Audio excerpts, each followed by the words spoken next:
హైదరాబాద్ నగరంలో బండి సంజయ్ కుమారుడి పోస్టర్లు కలకలం రేపుతున్నాయి. బండి భగీరథ్ పై నమోదైన పోక్సో కేసు వ్యవహారం రోజుకో మలుపు తిరుగుతూ రాష్ట్ర రాజకీయాల్లో తీవ్ర చర్చకు దారితీస్తోంది. తాజాగా హైదరాబాద్లోని గచ్చిబౌలి, షేరిలింగంపల్లి, మియాపూర్ వంటి ప్రధాన ప్రాంతాల్లో ఆయన కనిపించడం లేదు అంటూ వెలిసిన పోస్టర్లు కనిపించాయి. మెట్రో పిల్లర్లు, బస్టాప్లు మరియు రద్దీగా ఉండే కూడళ్లలో గుర్తు తెలియని వ్యక్తులు ఈ పోస్టర్లను అతికించారు. బండి భగీరథ్ ఆచూకీ తెలిస్తే వెంటనే పోలీస్ స్టేషన్లో సమాచారం అందించండి అనే కంటెంట్తో ఉన్న ఈ పోస్టర్లు సోషల్ మీడియాలో కూడా విపరీతంగా వైరల్ అవుతున్నాయి.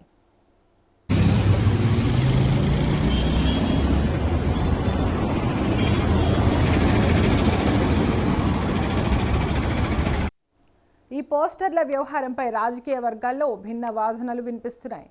ఒకవైపు బీజేపీ శ్రేణులు ఇది కావాలనే బండి సంజయ్ కుటుంబాన్ని బద్నాం చేయడానికి ప్రత్యర్థి వర్గాలు చేసిన కుట్రగా కొట్టిపారేస్తున్నాయి.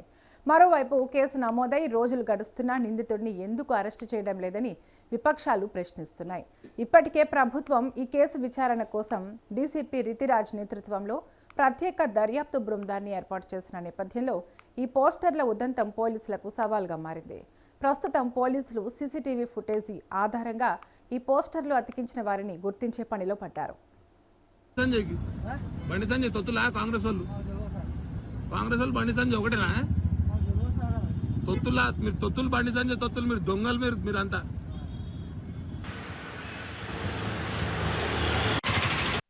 మరోవైపు పలువురు సామాజికవేత్తలు సైతం బండి భగీరథ్ కనిపించడం లేదంటూ హైదరాబాద్ మెట్రోలో ప్రచారం చేశారు. మీకు ఎవరికైనా కనిపిస్తే డయల్ 100కు కాల్ చేసి సమాచారం చెప్పండి అంటూ విజ్ఞప్తి చేశారు.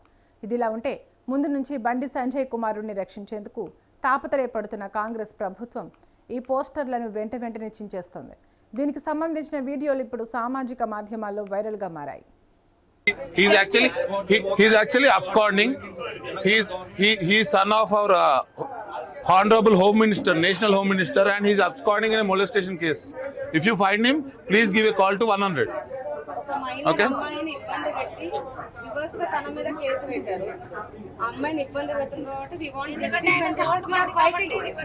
సౌండ్ పార్టీ అది ఎస్ అందుకని ఎత్తుకుతున్నాం. అది జరగలేదు కదా, డబ్బు ఉంది కదా అని అహంకారం నడవదు కదా, డబ్బు అధికారం ఉందని. చేద్దాం మన ప్రయత్నం మన చేతిలో ఉంది కదమ్మా. చెప్పండి.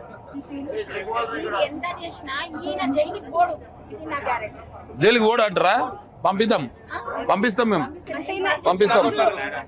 పంపించేదాకా కొట్లాడదాం.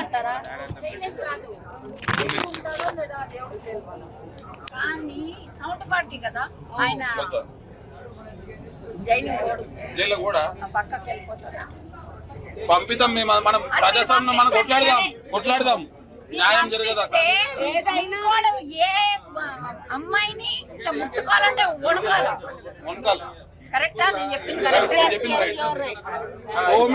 హోమ్ మినిస్టర్ కొడుకునే జైలుకి పంపిస్తే ఒక మనిషి, ఒక మొగాడు, ఒక ఆడదాన్ని ఇట్లా చేస్తే దట్ ఈస్ వెరీ బ్యాడ్ కదా. Once in every 20 minutes it's happening. There are so many movies coming up. But actually we have to set an example, right? That is right. We have to set How example. did he go absconding first of all? That's because of the collaboration of Revanth Reddy. That's what, now he is underground. Nobody knows where he is. That's why we are on the ground. That is what, sir, when the case is everybody will talk. చల్లగా అయిపోయిన తర్వాత one God gift that God has given us is forgetting. People will forget, public will forget, political people will forget. Simply that is what is going to happen. When it is hot, everybody will make a noise.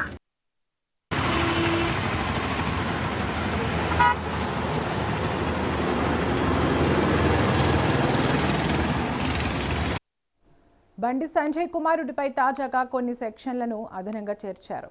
POCSO చట్టం section 5(1) red with 6ను జత చేశారు. ఇంతకుముందు బాలిక తల్లి ఫిర్యాదు మేరకు పేట్ బషీరాబాద్ పోలీసులు section 11 red with 12 of POCSO చట్టం BNS 74, 75 సెక్షన్ల కింద కేసు నమోదు చేశారు. ఇదివరకు లైంగిక వేధింపులుగా భావించిన పోలీసులు ఇప్పుడు సెక్షన్లను మార్చడం కేసు తీవ్రత మరింత పెరిగి చట్టం నుంచి భగీరథ్ తప్పించుకోలేని స్థితికి వచ్చాడు. పోలీసులు తాజాగా జత చేసిన సెక్షన్ల ప్రకారం నేరం రుజువైతే నిందితుడికి 20 ఏండ్లకు తగ్గకుండా జైలు శిక్ష లేదా జీవిత ఖైదు విధించే అవకాశాలున్నాయి.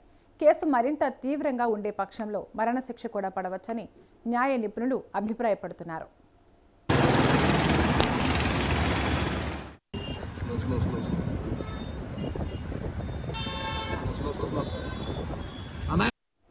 రాష్ట్ర ప్రభుత్వం ఈ కేసు దర్యాప్తును మహిళా ఐపీఎస్ అధికారి రితిరాజ్కు అప్పగించిన నేపథ్యంలో వాస్తవాలు వెలుగులోకి వస్తున్నాయి. ఈ కేసు దర్యాప్తును మరింత ముమ్మరం చేసిన పోలీసులు భగీరథ్ను బుధవారం మధ్యాహ్నం 2 గంటలకు విచారణకు హాజరు కావాలని కరీంనగర్లో అతని బంధువులకు నోటీసులు అందించారు. కాంగ్రెస్ వాళ్ళు బండి సంజయ్ ఒకటేనా? తొత్తులు బండి సంజయ్ తొత్తులు, మీరు దొంగలు, మీరంతా.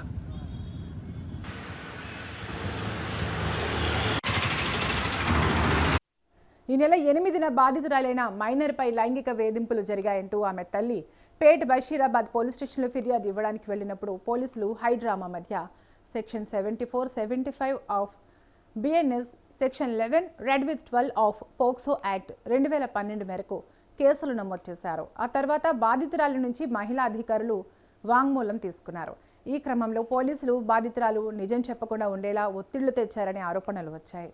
దీంతో అన్ని వైపుల నుంచి ప్రభుత్వంపై ఒత్తిడి పెరగడంతో ప్రభుత్వం సోమవారం కూకట్పల్లి జోన్ డీసీపీ రితిరాజ్ను ప్రత్యేక దర్యాప్తు అధికారిగా నియమించింది. వెంటనే దర్యాప్తును చేపట్టిన రితిరాజ్ సోమవారం సాయంత్రం పేట్ బషీరాబాద్ పోలీస్ స్టేషన్కు వెళ్లి ఘటన గురించి ఆరా తీశారు.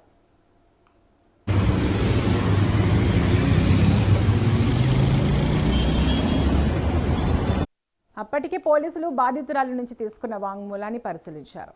అందులో స్పష్టత లేకపోవడంతో మరింత లోతుగా దర్యాప్తు ప్రారంభించారు. మంగళవారం నేరుగా బాధితురాలిని కలిసి జరిగిన విషయం తెలుసుకున్నారు.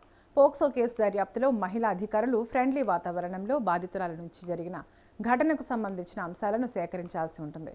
ఈ క్రమంలోనే రితిరాజ్ నేరుగా బాధితురాలి ఇంటికి వెళ్లి ఆమెతో చాలాసేపు మాట్లాడినట్లు తెలిసిందే. బాధితురాలు చెప్పిన విషయాలకు పోలీసులు కేసు నమోదు చేసిన సెక్షన్లకు పొంతనలేని విషయాన్ని ఆమె గుర్తించారు. బాధితురాలు చేసిన ఆరోపణలు పోక్సో చట్టంలోని సెక్షన్ 5(1)(6)ల పరిధిలోకి వస్తాయి. బాధితురాలిపై పలుమార్లు లైంగిక దాడి జరిగినట్లు ఆరోపణలుంటే ఈ సెక్షన్ల కింద కేసు నమోదు చేయాలని చట్టం సూచిస్తుంది.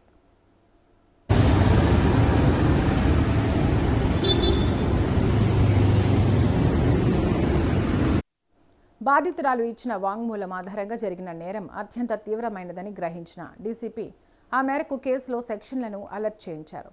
పోక్సో చట్టంలోని సెక్షన్ 5(1) రెడ్ విత్ 6ను జోడించారు. దీంతో ఇప్పటి వరకు లైంగిక దాడికి యత్నంగా భావిస్తూ వస్తున్న ఈ కేసులో బలాత్కారం జరిగినట్టు నిర్ధారణ అవుతుంది. కొత్తగా అలర్ట్ చేసిన సెక్షన్లతో పోలీసులు మంగళవారం భగీరథ్కు నోటీసులు జారీ చేశారు. దర్యాప్తు బృందం నోటీసులు ఇవ్వడానికి కరీంనగర్ వెళ్లినప్పుడు అక్కడ భగీరథ్ లేకపోవడంతో అతడి మేనమామ డాక్టర్ వంశీకృష్ణకు అందజేశారు. బండి సాయి భగీరథ్పై పేట్ బషీరాబాద్లో నమోదైన 684/2026 కేసులో నిందితుడిగా ఉన్నాడని, అతనిపై పోక్సో కేసు నమోదైందని, పలు అభియోగాలున్నాయని నోటీసులు పేర్కొన్నారు. ఈ మేరకు 13వ తేదీ మధ్యాహ్నం బండి సాయి భగీరథ్ను విచారణకు తీసుకుని రావాలంటూ ఆయనకు సూచన చేశారు. ఇదిలా ఉండగా భగీరథ్ ఫోన్ స్విచ్ ఆఫ్లో ఉందని పోలీసులు గుర్తించారు.